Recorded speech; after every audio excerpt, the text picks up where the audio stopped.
everyone, and welcome back to my channel. If you're new here, my name is Elizabeth and I run the blog lifefromtheviolasection.com, where I share my favorite practice tips, general advice, and tech for musicians.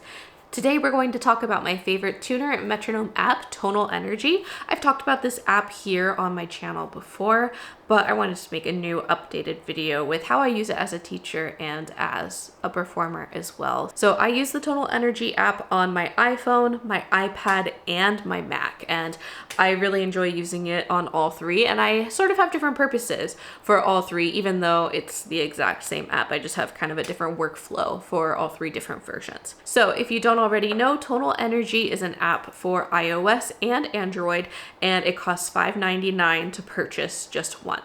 I know it's a little hefty for an app. I mean, it's nothing like GoodNotes where it's like $15 or $30 or something, but paying for apps isn't the most fun thing.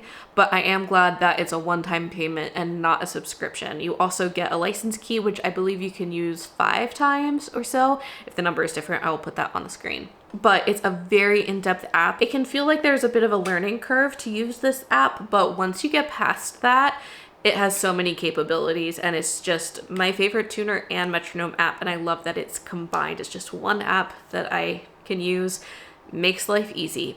So let's take a look at the iPhone version first. If you have Android, I did make a video of this a couple years ago when I did use an Android phone. It's probably very, very similar, and I believe the app is exactly the same in the Android version anyway. So just the phone version will be shown on my iPhone.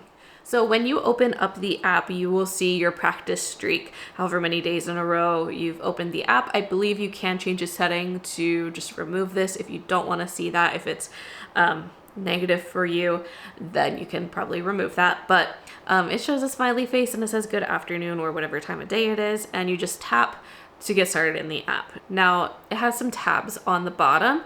Those will be different ways of using the app. So first up on the left is the tuner. So you can kind of configure this in a couple different ways, but one of the draws to this app is the smiley face or frowning face or contemplative face that you get when you're tuning. So I have mine set up in a circle, and if it's sharp, the top part of the circle lights up. If it's flat, the bottom part of the circle lights up. And if it's in tune, then you get the green smiley face in the center.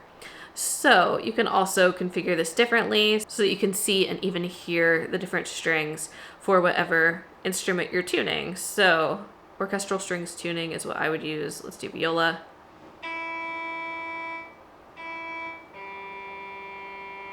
So you can hear what each string sounds like. You can compare, and you can even just see, okay, this string is out of tune this direction, and then fix it that way. I personally just prefer the circle. That's what I'm used to, and it works for any instrument that you want. You can change the transposition, and you can change what A is. So if you tune to 441, you can change the app settings to that. You can also change what language and what sort of notation system you use.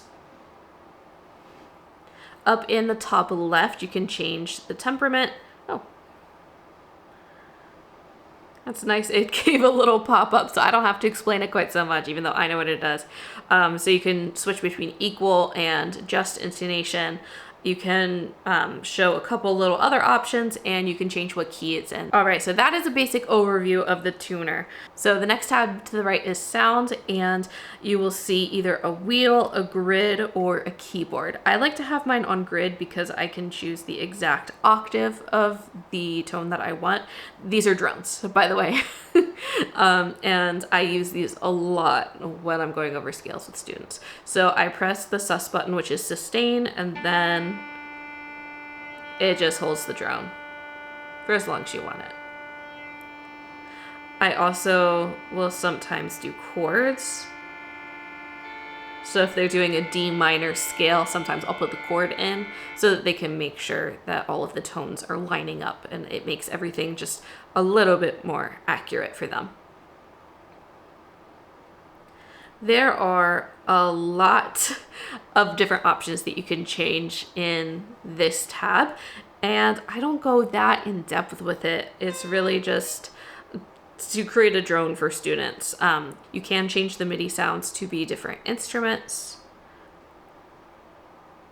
I usually put mine on the full strings range. I think this app actually just updated, so some of my settings are missing, which is very interesting. And you can also change the temperament here for the drones as well. And next up is the analysis. Now, I am personally scared of this tab, and I don't think it's very good for my or really anyone else's mental health, because you are gonna get an analysis of how in tune you are as you play. And it already does this even just in the tuner tab of the app. Up at the top, it shows you these percentages of when you're in tune versus when you're out of tune. And since I'm talking, it shows that I'm really, really out of tune.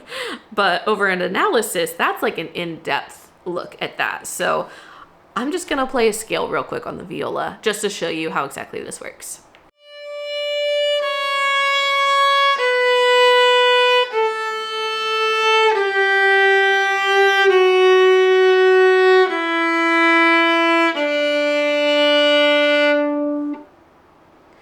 I swear, I tuned the open D string to this tuner, and yet when I finished, it showed that it was flat. I do have the in tune range set to ultra fine, so let's put this on medium.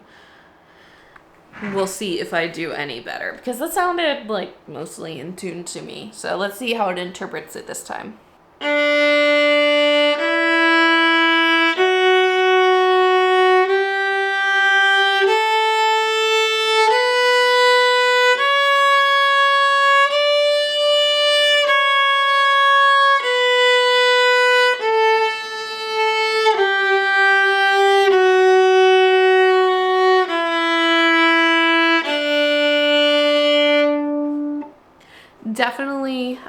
It definitely showed that I was more in tune that time. I don't think I played it very differently than I did the first time, but you know, it's less picky now this time with it just set to medium instead of ultra fine.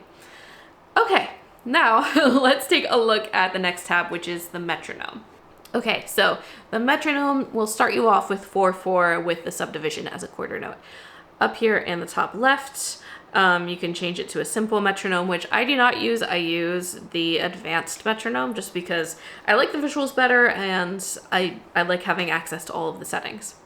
Then you can choose different beat units.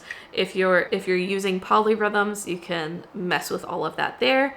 Then you can change the meter to something different. And even with signatures like 5/8, you can choose if it's 3+2 or 2+3. Anything, you know, 7/8, 9/8, things like that can also be adjusted like that. So it's great to have those options. And if you want to just do it by numbers, you just switch to the number symbol and it does it right there. Then subdivision, you can choose, okay, is this a quarter note? Is it an eighth note? You know what subdivisions are.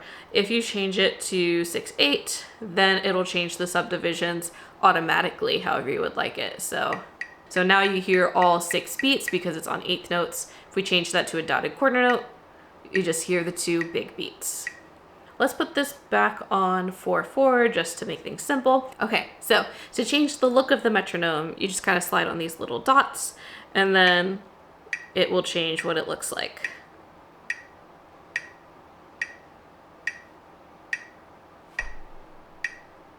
I like that one a lot. I think that one's fun. All right, so over here, you can start a timer, or you can set a metronome to play for just a certain amount of time, if that's at all helpful for you when you're practicing. Let's go back to the first version. I usually just leave it on this one unless a student asks for a more fun one.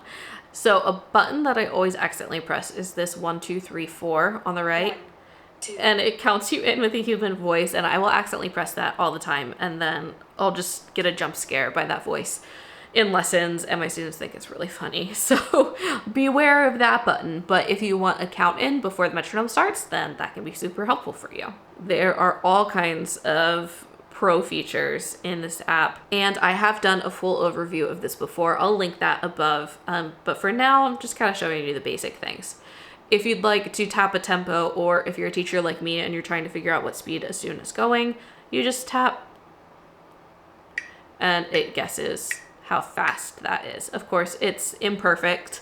You might tap funny. They might be, you know, kind of speeding up and slowing down just a little bit. So it's not a perfect science, but it is very helpful to see, okay, they're in around this range when they should be here. Or even yourself, you can check, okay, I think the piece is about this fast. And then you can see, okay, is that actually the tempo that it's supposed to be? And you can kind of help yourself learn tempos a little bit better that way. Either way, if you go to options, you will see so many different options that you can change just to make this app your own. And then you can choose, if you're switching between time signatures, the eighth note equals eighth note will change how things work. You can press the accent button and then select beats if you would like different beats in the measure to sound different. So now we're emphasizing beats 1 and 3. You can even get rid of beats also. That can be really helpful if you keep rushing something and you want to make sure that even though you can't hear the beat, you're still on with the next beat. That's a great practice tip. Light bulb can show you visual flashes. So now it's just flashing the whole screen.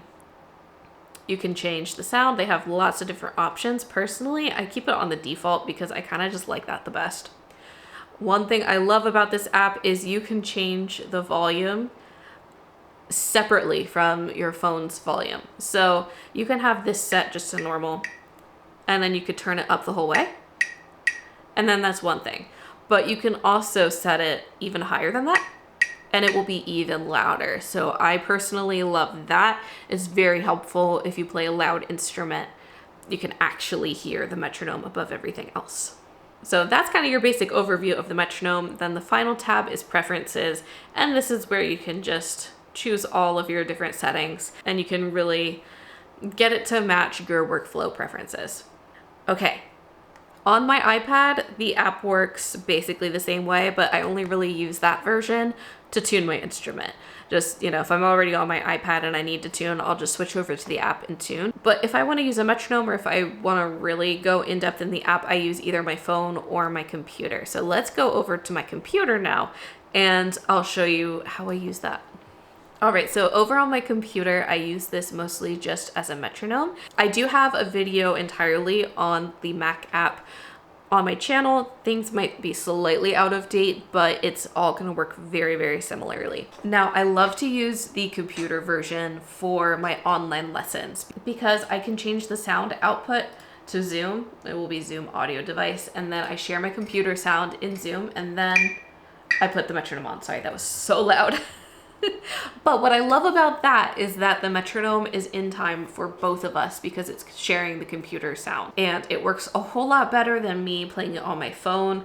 And you know, if they don't have an easy to access metronome during their lessons on their end, it's a lot easier for me to do this than it is for me to put it on my phone or somewhere else and then try to share it with them because the timing never works quite right. This sharing through computer sound over Zoom is the best option that I found so far. So the way that I share the computer sound is in my Zoom meeting, I go to share, then the advanced tab, then we do just computer audio, share, go over to Tonal Energy, make sure that this is set to the output Zoom audio device. Then you can leave this little window. Then when you play, it's going to come out of your Zoom app. Then you and your student can hear what's going on at the exact same time. So I mostly just use it for a metronome, but you can see in the app you can change the size and the shape of this. I just kind of make it however large I want it. It gets changed every now and then. And I will also use this for drones for online lessons. So this is very helpful, except for the fact that I will hear the drone really loudly, but I will hear them play very quietly. But it is very helpful for the student. So it's kind of just a trade-off. Now in the Mac version, there is a custom tab and you can create your own display here. So whatever you like to have, you can create a separate tab for it right here so that it's a little bit easier for you to get to. It's a very handy, underrated feature. But really, I just use that for the metronome and a bit of the drone, really. And that's about it. All right, so there's your overview of Tonal Energy, my favorite tuner and metronome app for practically any device. It's available for Android, Mac, and Windows as well. So I hope you enjoyed this overview. If you have any questions about Tonal Energy, please let me know. I can make a part 2, or I can also make little short videos answering your questions with little mini tutorials as well. If you have a different favorite tuner or metronome app, leave it down in the comments, because I always love trying new things, even as much as I love Tonal Energy, and I do think it's the best, but yeah. Whatever. Okay. All right. Thank you so much for watching, and I will see you again next week.